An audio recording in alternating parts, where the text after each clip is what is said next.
Well, good morning, everyone. And it is a good morning. Now I have some updates, and some good updates.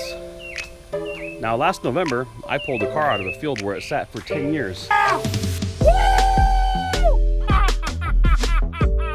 Yes!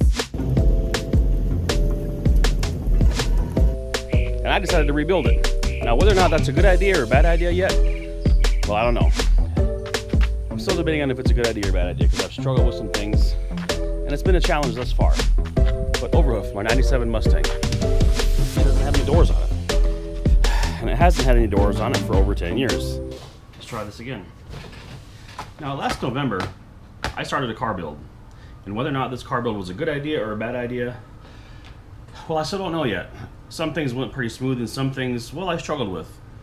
I don't want to say I had a hard time, but finding things for the right location, the right price, and the right time, all of those variables come into play when trying to source things for a car build.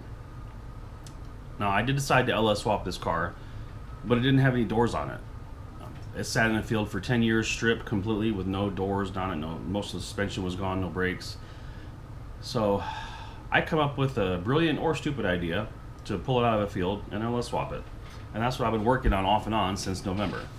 Now, there's been some gaps in between there because I'm having to buy parts myself. I don't have big budgets, so I try and barter, trade, and sell things to get the parts that I need for it. And today might be a good day.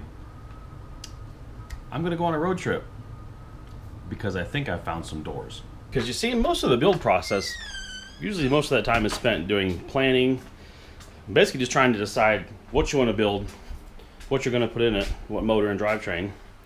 But I figured all that out ahead of time. I pretty much had all that lined out. And when I started, I would have went with anything. But if you followed the channel for a little bit, you've known that I've decided to LS swap it, and here is my motor. In a previous video, I installed new cam bearings and installed my stage 2 sloppy cam. Next, I'm waiting on new thrust plate and a gear, and then we're going to install the crank. So that's where we're sitting at with the motor. All of the front suspension on the front of Overhoof has already been changed. Nothing on the front is OEM any longer. Now, some of the stuff I did have to buy, but most of it I traded for and bartered for and got a really good deal on. And now I got to a point where, well, I need some doors for it. There wasn't even any interior in this car, so I've actually sourced. I found someone fairly local that had a couple cars that he had parted out, and he had a good amount of interior. So I got more than 50% of the interior that I needed. And I didn't have one of these. I take that back. I did have one of these. This is the airbag for the passenger side. I did have one, but it's not in great shape. So I decided not to use it. Now, the airbag is still good. It's just that plastic cover. And I want the car to look at least decent on the inside. The outside's probably not going to look that good for a while, but I'm at least going to make it all the same color, which is red.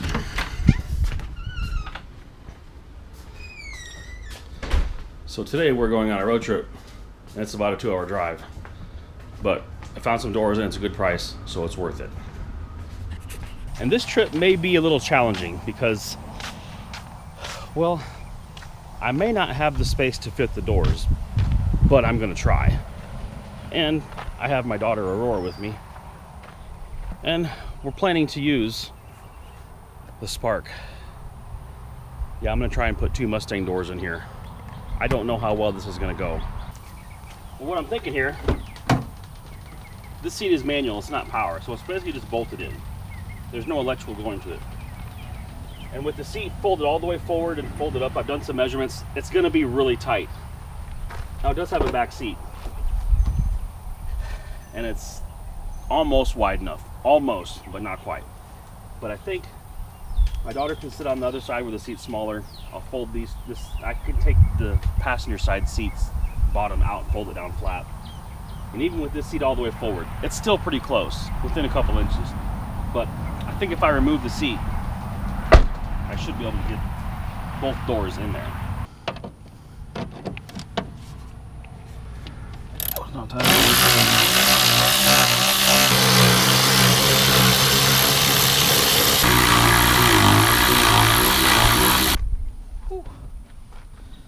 And voila. Pretty easy. I knew it had a seat sensor in it, but it had like 3 plugs on there total. And I don't really know what to go to, but nonetheless, the seat's out and it goes back in easy. So the seats do come out of this pretty easy. I do like that about the Spark, with it being so compact. It does have some things that you can do to get you a little bit more room. And this just pulls up, it folds forward, and it has these 2 little mounting bars that slide in some holes here, and then you just remove it like that. Now we'll store it. Okay, so we are finally off. Took a little bit of preparation. I got the daughter up out of bed. I don't know if you can see, but I got the seat removed, everything ready. Those should fit there. We're gonna find out. I've done some pretty sketchy stuff before. I once put a transmission in the front seat of my 03 Mustang. That was interesting. I didn't think that was gonna work either, but it did. And today we're gonna see if this will work. I think it will. I think we're gonna be good. So it's gonna take a couple hours to get there. It's a little ways away. And this car is the most fuel efficient car that I have. Now, I'm gonna answer the question because I'm sure some of you are gonna ask. In the foreground of my video, you're probably seeing our old 4Runner. It does still run and drive. It actually runs and drive really good. But because it's a 2-hour drive, the rear tires are bald and the tags are expired. Now, if I was going someplace local, I wouldn't mind, but I'm going 2 hours away. And I really don't want to risk the bald tires and expired tags. So, we're doing this. It's going to be fun, right? Right? We'll see. It's going to be fun, Aurora? Well, I'm getting pretty close to the location. About 10 minutes away. We left about 10 o'clock this morning. And it's almost noon, so it took us about 2 hours to get here. It's 2 hours away from my house. So I've seen some pictures of the doors. I kind of know what I'm expecting, kind of not. So when we get there, I'll grab the camera out, try to get some footage of the doors. And putting them here is going to be interesting. And hopefully all these cars stay in their own lane. I don't care if they come into this lane, just don't come into the spot that I'm in while I'm there. Later.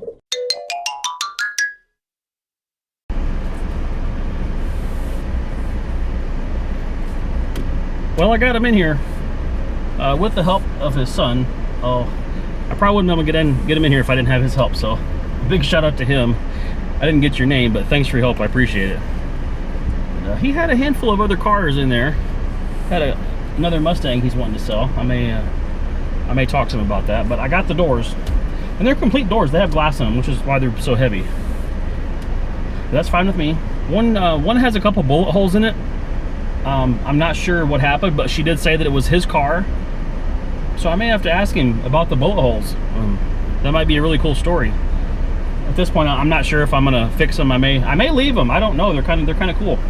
And, they might look. I'm gonna paint them red, obviously, but I may leave the bullet holes in there. Be a cool little conversation piece whenever I'm driving it to shows and down the road and ripping it. So now we've got a 2-hour drive back home. But first, me and the little one are going to grab some lunch because we're hungry. I'm going to fuel up, get some lunch, head home. And he had some other parts that I'm looking for, but these were my main focus today. And it's tight in here right now. I feel like a pit bull in a gunny sack. So yeah, but hey, doors. Much later. Whew. That was a long day. Was that a long day, Rose? We got to have some fun, right? Took you to McDonald's, played, ate some food. What is this? What are you eating right there? Popsicle. Frozen popsicle. We left at 10 o'clock this morning and we just now got back. It's probably after 4 o'clock. I just got the doors unloaded. It's almost 5 o'clock. Do you believe I put both of the doors in that little thing? I showed you earlier, I removed the seats out of it to make room. But we've got a passenger door. And I mentioned before that one of the doors had bullet holes in them. And here they are right here. And I thought it was the passenger side door, but it's clearly not. It's the driver's side door. I touched base on this a little bit. And I asked the guy, I said, what was the deal? Do you have any details or info on the bullet holes? And he said, yeah. And I said this before, but he was actually in the car when the bullet holes were installed in the doors. And he said after that, he just stopped caring about the car, and he had other cars, so he decided to park the car out. He sold a lot of stuff. Luckily, he still had the doors, but I think it's really cool that, for one, he walked away from it unharmed, which is great. Because that was the first thing I asked him. I was like, you weren't hurt, were you? He's like, no, luckily I walked away okay. And he said, I thought it was his right shoulder, but it obviously entered the seat behind his left shoulder, a bullet did, he said. I think I'm going to leave the bullet holes in there and just paint it what color I need it, which is going to be red. So I've got me another workhorse here. I'm going to start on the doors. I'm going to get them cleaned up, sand them. I'm just going to rattle can it, primer and red to match the car a little bit. I'm not going to have blue doors on there. But I've got some more work to do. I'm probably going to enlist the help of the 7-year-old. She likes to help.